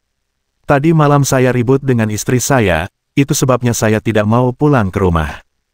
"Pucuk dicinta, ulam tiba," pikir penghulu itu. "Kubiarkan Abu Nawas tidur di sini dan aku pergi ke rumah Abu Nawas menemui istrinya. Sudah lama aku menaruh hati kepada perempuan cantik itu." "Hai Abu Nawas," kata si penghulu, "bolehkah aku menyelesaikan perselisihan dengan istrimu itu?" "Silakan," jawab Abu Nawas. "Hamba sangat berterima kasih atas kebaikan hati tuan." Maka pergilah penghulu ke rumah Abu Nawas dengan hati berbunga-bunga, dan dengan wajah berseri-seri diketuknya pintu rumah Abu Nawas. Begitu pintu terbuka ia langsung mengamit istri Abu Nawas dan diajak duduk bersanding. "Hai Adinda," katanya, "apa gunanya punya suami jahat dan melarat, lagi pula Abu Nawas hidupnya tak karuan, lebih baik kamu jadi istriku, kamu dapat hidup senang dan tidak kekurangan suatu apa." "Baiklah kalau keinginan tuan demikian," jawab istri Abu Awas. Tak berapa lama kemudian terdengar pintu diketuk orang, ketukan itu membuat penghulu belingsatan. "Kemana aku harus bersembunyi?" ia bertanya kepada nyonya rumah. "Tuan penghulu," jawab istri Abu Nawas, "silahkan bersembunyi di dalam kandang itu." Ia lalu menunjuk kandang yang terletak di dalam kamar Abu Nawas. Tanpa pikir panjang lagi penghulu itu masuk ke dalam kandang itu dan menutupnya dari dalam, sedangkan istri Abu Nawas segera membuka pintu, sambil menengok ke kiri kanan, Abu Nawas masuk ke dalam rumah. "Hai Adinda, apa yang ada di dalam kandang itu?" tanya Abu Nawas. "Tidak ada apa-apa," jawab istrinya. "Apa putih-putih itu?" tanya Abu Nawas, lalu dilihatnya penghulu itu gemetar karena malu dan ketakutan. Setelah 8 hari Abu Nawas memanggil 8 kuli untuk memikul kandang itu ke istana. Di Baghdad orang gempar ingin melihat harimau berjenggot. Seumur hidup, jangankan melihat, mendengar harimau berjenggot pun belum pernah. Kini Abu Nawas malah dapat seekor. Mereka terheran-heran akan kehebatan Abu Nawas. Tetapi begitu dilihat penghulu di dalam kandang, mereka tidak bisa bilang apa-apa selain mengiringi kandang itu sampai ke istana hingga menjadi arak-arakan yang panjang. Si penghulu malu bukan main, arang di muka kemana hendak disembunyikan. Tidak lama kemudian sampailah iring-iringan itu ke dalam istana. "Hai Abu Nawas, apa kabar?" tanya Baginda Sultan, "Apa kamu sudah berhasil mendapatkan harimau berjenggot?" "Dengan berkat dan doa tuanku, alhamdulillah hamba berhasil," jawab Abu Nawas. Maka dibawalah kandang itu ke hadapan Baginda. Ketika Baginda hendak melihat harimau tersebut, si penghulu memalingkan mukanya ke arah lain dengan muka merah padam karena malu, akan tetapi kemanapun ia menoleh, ke situ pula Baginda memelototkan matanya. Tiba-tiba Baginda menggeleng-gelengkan kepala dengan takjub, sebab menurut penglihatan beliau yang ada di dalam kandang itu adalah penghulu musola. Abu Nawas buru-buru menimpali, "Ya tuanku, itulah harimau berjenggot." Tapi Baginda tidak cepat tanggap, beliau termenung sesaat, kenapa penghulu dikatakan harimau berjenggot? Tiba-tiba Baginda bergoyang ke kiri dan ke kanan seperti orang berdoa. Oh penghulu. "Ya tuanku Syah Alam," kata Abu Nawas, "perlukah hamba memberitahukan kenapa hamba dapat menangkap harimau berjenggot ini di rumah hamba sendiri?" Ya, ujar Baginda sambil menoleh ke kandang itu dengan mata berapi-api, "Ya aku maklum sudah."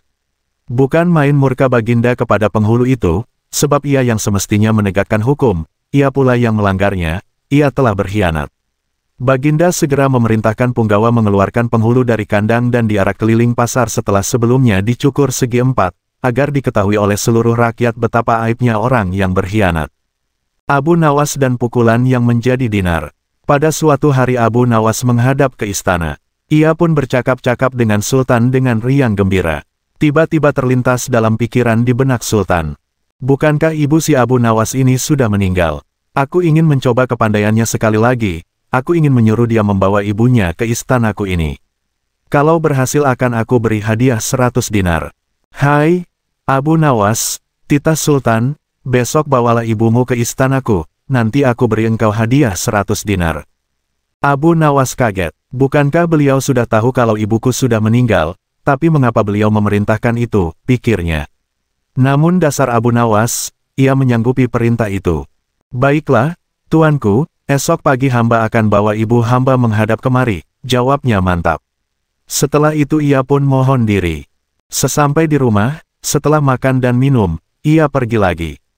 Dijelajahinya sudut-sudut negeri itu, menyusuri jalan, lorong dan kampung, untuk mencari seorang perempuan tua yang akan dijadikan sebagai ibu angkat. Rupanya tidak mudah menemukan sesosok perempuan tua. Setelah memeras tenaga mengayun langkah ke sana kemari hingga jontor, barulah ia menemukan yang dicari. Perempuan itu adalah seorang pedagang kue apem di pinggir jalan yang sedang memasak kue-kue dagangannya. Dihampirinya perempuan tua itu. "Hai, ibu, bersediakah engkau kujadikan ibu angkat?" kata Abu Nawas. "Kenapa engkau berkata demikian?" tanya si ibu tua itu. "Apa alasannya?" Maka diceritakanlah perihal dirinya yang mendapat perintah dari Sultan agar membawa ibunya ke istana. Padahal ibunya sudah meninggal. Juga dijanjikan akan membagi 2 hadiah dari Sultan yang akan diterimanya. Uang itu dapat ibu simpan untuk bekal meninggal bila sewaktu-waktu dipanggil Tuhan, kata Abu Nawas. "Baiklah," kata si ibu tua itu, "aku sanggup memenuhi permintaanmu itu." Setelah itu Abu Nawas menyerahkan sebuah tasbih dengan pesan agar terus menghitung biji tasbih itu meskipun di depan Sultan, dan jangan menjawab pertanyaan yang diajukan. Sebelum meninggalkan perempuan itu, Abu Nawas anti-anti agar rencana ini tidak sampai gagal. Untuk itu ia akan menggendong perempuan tua itu ke istana. "Baiklah anakku, moga-moga Tuhan memberkatimu," kata si ibu tua. "Dan terutama kepada ibuku." Keesokan harinya pagi-pagi sekali Abu Nawas sudah sampai di istana lalu memberikan salam kepada Sultan.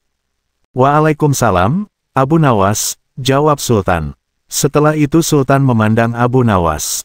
Bukan main terkejutnya Sultan melihat Abu Nawas menggendong seorang perempuan tua. "Siapa yang kamu gendong itu?" tanya Sultan. "Diakah ibumu?" Tapi kenapa siang begini kamu baru sampai? Benar, tuanku, inilah Ibu Patik, beliau sudah tua dan kakinya lemah dan tidak mampu berjalan kemari, padahal rumahnya sangat jauh. Itu sebabnya Patik gendong ibu kemari, kata Abu Nawas sambil mendudukkan ibu tua di hadapan Sultan. Setelah duduk ibu tua itu pun memegang tasbih dan segera menghitung biji tasbih tanpa henti meski Sultan mengajukan beberapa pertanyaan kepadanya. Tentu saja Sultan tersinggung, ibumu sangat tidak sopan, lagi pula apa yang dikatakannya itu sampai tidak mau berhenti. Sembah Abu Nawas, ya tuanku Syah Alam, suami Ibu Patik ini 99 banyaknya. Beliau sengaja menghafal nama-nama mereka satu persatu, dan tidak akan berhenti sebelum selesai semuanya. 100 dinas. Demi mendengar ucapan Abu Nawas tadi perempuan tua itu pun melempar tasbih dan bersembah datang kepada Sultan. Ya tuanku Syah Alam, katanya, adapun Patik ini dari muda sampai tua begini hanya seorang suami hamba. Apabila sekarang ini berada di hadapan tuanku, itu adalah atas permintaan Abu Nawas. Dia berpesan agar Patik menghitung-hitung biji tasbih dan tidak menjawab pertanyaan tuanku. Nanti Abu Nawas akan membagi 2 hadiah yang akan diterimanya dari tuanku. Begitu mendengar ucapan perempuan tua itu Sultan tertawa dan menyuruh memukul Abu Nawas 100 kali. Ketika perintah itu akan dilaksanakan, Abu Nawas minta izin untuk dipertemukan dengan Sultan. Ya tuanku, hukuman apakah yang akan tuanku jatuhkan kepada hamba ini? Karena engkau berjanji kepadaku akan membawa ibumu kemari, aku pun berjanji akan memberi hadiah uang 100 dinar, tapi karena kamu tidak bisa memenuhi janjimu, dapatlah engkau 100 kali pukulanku, kata Sultan. Ya tuanku, Syah Alam, kata Abu Nawas, Patik berjanji dengan perempuan tua ini akan membagi 2 hadiah yang akan tuanku berikan kepada hamba, tetapi karena sekarang hamba mendapat dera, hadiah itu juga harus dibagi 2, karena yang bersalah 2 orang, Patik terimalah hukuman itu, tetapi 50 seorang dengan perempuan tua ini. Dalam hati Sultan bergumam, jangankan dipukul 50 kali, dipukul sekali saja perempuan tua ini tidak akan mampu berdiri. Setelah itu Sultan memberi 50 dinar kepada perempuan tua itu sambil berpesan agar tidak cepat percaya kepada Abu Nawas bila lain kali menemuinya. Dengan sukacita diterimanya hadiah itu dan dipandangnya Abu Nawas. Ya tuanku Syah Alam, ampun beribu ampun, jika ibuku telah mendapat anugerah dari Paduka, tidak adil kiranya bila anaknya ini dilupakan begitu saja. Ya, terimalah pula bagianmu, ujar Baginda sambil tersenyum, ini. Semua orang tertawa dalam hati. Setelah Abu Nawas bermohon diri pulang ke rumah. Demikian pula perempuan tua itu dan semua yang hadir di Balairung, dengan perasaan masing-masing. Abu Nawas melawan arus. Abu Nawas orang Persia yang dilahirkan pada tahun 750 Masehi di Ahwas meninggal pada tahun 819 Masehi di Baghdad. Setelah dewasa ia mengembara ke Basra dan Kufa. Di sana ia belajar bahasa Arab dan bergaul rapat sekali dengan orang-orang Badui padang pasir. Karena pergaulannya itu ia mahir bahasa Arab dan adat istiadat dan kegemaran orang Arab, lah juga pandai bersyair, berpantun dan menyanyi. Ia sempat pulang ke negerinya, namun pergi lagi ke Baghdad bersama ayahnya, keduanya menghambakan diri kepada Sultan Harun al-Rasyid Raja Baghdad. Mari kita mulai kisah penggeli hati ini. Bapaknya Abu Nawas adalah penghulu kerajaan Baghdad bernama Maulana. Pada suatu hari bapaknya Abu Nawas yang sudah tua itu sakit parah dan akhirnya meninggal dunia. Abu Nawas dipanggil ke istana. Lah diperintah Sultan Raja untuk mengubur jenazah bapaknya itu sebagaimana adat Syekh Maulana. Apa yang dilakukan Abu Nawas hampir tiada bedanya dengan Kadi Maulana baik mengenai tata cara memandikan jenazah hingga mengkafani, menyalati dan mendoakannya. Maka Sultan bermaksud mengangkat Abu Nawas menjadi kadi atau penghulu menggantikan kedudukan bapaknya. Namun demi mendengar rencana sang Sultan, tiba-tiba saja Abu Nawas yang cerdas itu tiba-tiba nampak berubah menjadi gila. Usai upacara pemakaman bapaknya, Abu Nawas mengambil sepotong batang pisang dan diperlakukannya seperti kuda. Ia menunggang kuda dari batang pisang itu sambil berlari-lari dari kuburan bapaknya menuju rumahnya. Orang yang melihat menjadi terheran-heran dibuatnya.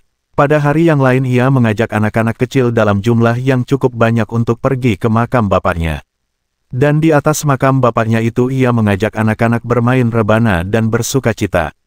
Kini semua orang semakin heran atas kelakuan Abu Nawas itu, mereka menganggap Abu Nawas sudah menjadi gila karena ditinggal mati oleh bapaknya. Pada suatu hari ada beberapa orang utusan dari Sultan Harun al-Rashid datang menemui Abu Nawas. "Hai Abu Nawas, kau dipanggil Sultan untuk menghadap ke istana," kata wazir utusan Sultan. "Buat apa Sultan memanggilku? Aku tidak ada keperluan dengannya," jawab Abu Nawas dengan entengnya seperti tanpa beban. "Hai Abu Nawas, kau tidak boleh berkata seperti itu kepada rajamu. Hai wazir, kau jangan banyak cakap. Cepat ambil ini kudaku ini dan mandikan di sungai supaya bersih dan segar," kata Abu Nawas sambil menyodorkan sebatang pohon pisang yang dijadikan kuda-kudaan.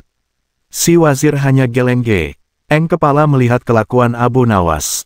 "Abu Nawas, kau mau apa tidak menghadap Sultan?" kata wazir. "Katakan kepada rajamu, aku sudah tahu maka aku tidak mau," kata Abu Nawas. "Apa maksudnya Abu Nawas?" tanya wazir dengan rasa penasaran. "Sudah pergi sana, bilang saja begitu kepada rajamu," segera Abu Nawas sembari menyaruk debu dan dilempar ke arah si wazir dan teman-temannya. Si wazir segera menyingkir dari halaman rumah Abu Nawas. Mereka laporkan keadaan Abu Nawas yang seperti tak waras itu kepada Sultan Harun al-Rashid. Dengan geram Sultan berkata, "Kalian bodoh semua, hanya menghadapkan Abu Nawas kemari saja tak becus. Ayo pergi sana ke rumah Abu Nawas, bawa dia kemari dengan sukarela ataupun terpaksa." Si wazir segera mengajak beberapa prajurit istana, dan dengan paksa Abu Nawas dihadirkan di hadapan raja. Namun lagi-lagi di depan raja Abu Nawas berlagak pilot, bahkan tingkahnya ugal-ugalan tak selayaknya berada di hadapan seorang raja. Abu Nawas bersikaplah sopan, tegur Baginda. "Ya Baginda, tahukah Anda?" "Apa Abu Nawas?" "Baginda, terasi itu asalnya dari udang." "Kurang ajar kau menghinaku Nawas." "Tidak Baginda, siapa bilang udang berasal dari terasi?" Baginda merasa dilecehkan, ia naik pitam dan segera memberi perintah kepada para pengawalnya. "Hajar dia, pukuli dia sebanyak 25 kali. Wah, Abu Nawas yang kurus kering itu akhirnya lemas tak berdaya dipukuli tentara yang bertubuh kekar. Usai dipukuli, Abu Nawas disuruh keluar istana. Ketika sampai di pintu gerbang kota, ia dicegat oleh penjaga. "Hai Abu Nawas, tempo hari ketika kau hendak masuk ke kota ini kita telah mengadakan perjanjian. Masa kau lupa pada janjimu itu? Jika engkau diberi hadiah oleh Baginda maka engkau berkata aku bagi dua, engkau satu bagian, aku satu bagian. Nah, sekarang mana bagianku itu?" "Hai penjaga pintu gerbang, apakah kau benar-benar menginginkan hadiah Baginda yang diberikan kepada tadi?" "Lihat, tentu itu kan sudah merupakan perjanjian kita." "Baik, aku berikan semuanya, bukan hanya satu bagian." "Wah, ternyata kau baik hati Abu Nawas. Memang harusnya begitu, kau kan sudah sering menerima hadiah dari Baginda." Tanpa banyak cakap lagi Abu Nawas mengambil sebatang kayu yang agak besar lalu orang itu dipukulinya sebanyak 25 kali. Tentu saja orang itu menjerit-jerit kesakitan dan menganggap Abu Nawas telah menjadi gila. Setelah penunggu gerbang kota itu kelengar, Abu Nawas meninggalkannya begitu saja, ia terus melangkah pulang ke rumahnya. Sementara itu si penjaga pintu gerbang mengadukan nasibnya kepada Sultan Harun al-Rashid. "Ya, Tuanku Syah Alam, ampun beribu ampun. Hamba datang kemari mengadukan Abu Nawas yang telah memukul hamba sebanyak 25 kali tanpa suatu kesalahan. Hamba mohon keadilan dari Tuanku Baginda." Baginda segera memerintahkan pengawal untuk memanggil Abu Nawas. Setelah Abu Nawas berada di hadapan Baginda, ia ditanya, "Hai Abu Nawas, benarkah kau telah memukuli penunggu pintu gerbang kota ini?" "Sebanyak 25 kali pukulan." Berkata Abu Nawas, "Ampun tuanku, hamba melakukannya karena sudah sepatutnya dia menerima pukulan itu." "Apa maksudmu? Coba kau jelaskan sebab musababnya kau memukuli orang itu," tanya Baginda. "Tuanku," kata Abu Nawas, "hamba dan penunggu pintu gerbang ini telah mengadakan perjanjian bahwa jika hamba diberi hadiah oleh Baginda maka hadiah tersebut akan dibagi dua. Satu bagian untuknya, satu bagian untuk saya. Nah, pagi tadi hamba menerima hadiah 25 kali pukulan, maka saya berikan pula hadiah 25 kali pukulan kepadanya." "Hai anakku Abu Nawas, tahukah apa sebabnya bisa terjadi begini?" "Wahai bapakku, cobalah ceritakan kepada anakmu ini," berkata Syekh Maulana. "Pada suatu hari datang dua orang mengadukan masalahnya kepadaku. Yang seorang aku dengarkan keluhannya, tapi yang seorang lagi karena aku tak suka maka tak ku dengar pengaduannya. Inilah resiko menjadi kadi penghulu. Jika kelak kau suka menjadi kadi maka kau akan mengalami hal yang sama. namun jika kau tidak suka menjadi kadi maka buatlah alasan yang masuk akal agar kau tidak dipilih sebagai kadi oleh Sultan Harun al-Rasyid. Tapi tak bisa tidak, Sultan Harun al-Rasyid pastilah tetap memilihmu sebagai kadi. Nah, itulah sebabnya Abu Nawas pura-pura menjadi gila. Hanya untuk menghindarkan diri agar tidak diangkat menjadi kadi. Seorang kadi atau penghulu pada masa itu kedudukannya seperti hakim yang memutus suatu perkara. Walaupun Abu Nawas tidak menjadi kadi, namun dia sering diajak konsultasi oleh sang raja untuk memutus suatu perkara. Bahkan ia kerap kali dipaksa datang ke istana hanya sekedar untuk menjawab pertanyaan baginda raja yang aneh-aneh dan tidak masuk akal.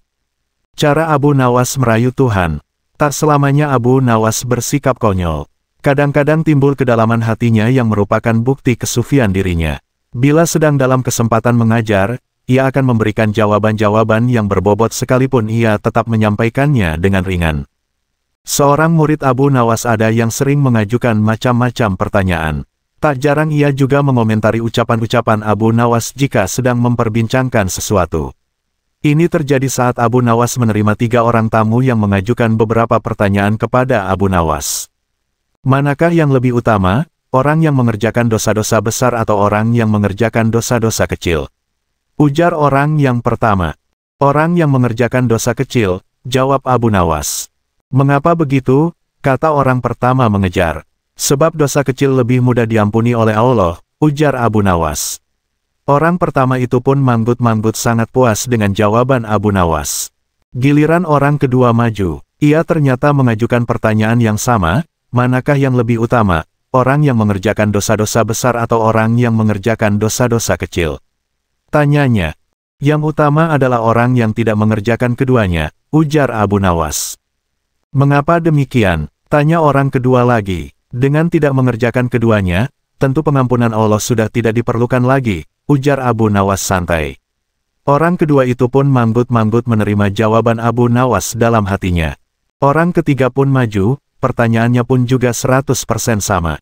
Manakah yang lebih utama, orang yang mengerjakan dosa-dosa besar atau orang yang mengerjakan dosa-dosa kecil? Tanyanya. Orang yang mengerjakan dosa besar lebih utama, ujar Abu Nawas. Mengapa bisa begitu? Tanya orang ketiga itu lagi. Sebab pengampunan Allah kepada hambanya sebanding dengan besarnya dosa hambanya, ujar Abu Nawas kalem. Orang ketiga itu pun merasa puas argumen tersebut. Ketiga orang itu pun lalu beranjak pergi. Si murid yang suka bertanya kontan berujar mendengar kejadian itu. Mengapa pertanyaan yang sama bisa menghasilkan 3 jawaban yang berbeda? Katanya tidak mengerti. Abu Nawas tersenyum. Manusia itu terbagi atas 3 tingkatan, tingkatan mata, tingkatan otak dan tingkatan hati, jawab Abu Nawas. Apakah tingkatan mata itu? Tanya si murid. Seorang anak kecil yang melihat bintang di langit, ia akan menyebut bintang itu kecil karena itulah yang tampak di matanya, jawab Abu Nawas memberi perumpamaan. Lalu apakah tingkatan otak itu? Tanya si murid lagi. Orang pandai yang melihat bintang di langit, ia akan mengatakan bahwa bintang itu besar karena ia memiliki pengetahuan, jawab Abu Nawas. Dan apakah tingkatan hati itu? Tanya si murid lagi. Orang pandai dan paham yang melihat bintang di langit, ia akan tetap mengatakan bahwa bintang itu kecil sekalipun ia tahu yang sebenarnya bintang itu besar, sebab baginya tak ada satupun di dunia ini yang lebih besar dari Allah SWT, jawab Abu Nawas sambil tersenyum. Si murid pun mafhum. Ia lalu mengerti mengapa satu pertanyaan bisa mendatangkan jawaban yang berbeda-beda. Tapi si murid itu bertanya lagi. Wahai guruku, mungkinkah manusia itu menipu Tuhan? Tanyanya. Mungkin. Jawab Abu Nawas santai menerima pertanyaan aneh itu. Bagaimana caranya? Tanya si murid lagi. Manusia bisa menipu Tuhan dengan merayunya melalui pujian dan doa, ujar Abu Nawas. Kalau begitu, ajarilah aku doa itu, wahai guru, ujar si murid antusias. Doa itu adalah, Lailahi lastu lil firdausi ahla, wala aku ala naril jahimi, fahabli taubatan wakfir zunubi, fa inaka gafirus zambil azimi. Wahai Tuhanku, aku tidak pantas menjadi penghuni surga, tapi aku tidak kuat menahan panasnya api neraka. Sebab itulah terimalah tobatku dan ampunilah segala dosa-dosaku, sesungguhnya Kaulah Zat yang mengampuni dosa-dosa besar. Banyak orang yang mengamalkan doa yang merayu Tuhan ini. Hadiah bagi tebakan jitu. Baginda Raja Harun al-Rasyid kelihatan murung. Semua menterinya tidak ada yang sanggup menemukan jawaban dari dua pertanyaan Baginda, bahkan para penasihat kerajaan pun merasa tidak mampu memberi penjelasan yang memuaskan Baginda. Padahal Baginda sendiri ingin mengetahui jawaban yang sebenarnya. Mungkin karena amat penasaran, para penasihat Baginda menyarankan agar Abu Nawas saja yang memecahkan dua teka-teki yang membingungkan itu. Tidak begitu lama Abu Nawas dihadapkan. Baginda mengatakan bahwa akhir-akhir ini ia sulit tidur karena diganggu oleh keingintahuan menyingkap dua rahasia alam. Tuanku yang mulia, sebenarnya rahasia alam yang manakah yang Paduka maksudkan? Tanya Abu Nawas ingin tahu. Aku memanggilmu untuk menemukan jawaban dari dua teka-teki yang selama ini menggoda pikiranku, kata Baginda. Bolehkah hamba mengetahui kedua teka-teki itu wahai Paduka junjungan hamba? Yang pertama, di manakah sebenarnya batas jagat raya ciptaan Tuhan kita? Tanya Baginda. Di dalam pikiran, wahai Paduka yang mulia, jawab Abu Nawas tanpa sedikit pun perasaan ragu. Tuanku yang mulia, lanjut Abu Nawas, ketidakterbatasan itu ada karena adanya keterbatasan. Dan keterbatasan itu ditanamkan oleh Tuhan di dalam otak manusia. Dari itu manusia tidak akan pernah tahu di mana batas jagat raya ini. Sesuatu yang terbatas tentu tak akan mampu mengukur sesuatu yang tidak terbatas. Baginda mulai tersenyum karena merasa puas mendengar penjelasan Abu Nawas yang masuk akal. Kemudian Baginda melanjutkan teka-teki yang kedua. Wahai Abu Nawas, manakah yang lebih banyak jumlahnya bintang-bintang di langit ataukah ikan-ikan di laut? Ikan-ikan di laut, jawab Abu Nawas dengan tangkas. Bagaimana kau bisa langsung memutuskan begitu? Apakah engkau pernah menghitung jumlah mereka? Tanya Baginda heran. Paduka yang mulia, bukankah kita semua tahu bahwa ikan-ikan itu setiap hari ditangkapi dalam jumlah besar, namun begitu jumlah mereka tetap banyak seolah-olah tidak pernah berkurang karena saking banyaknya.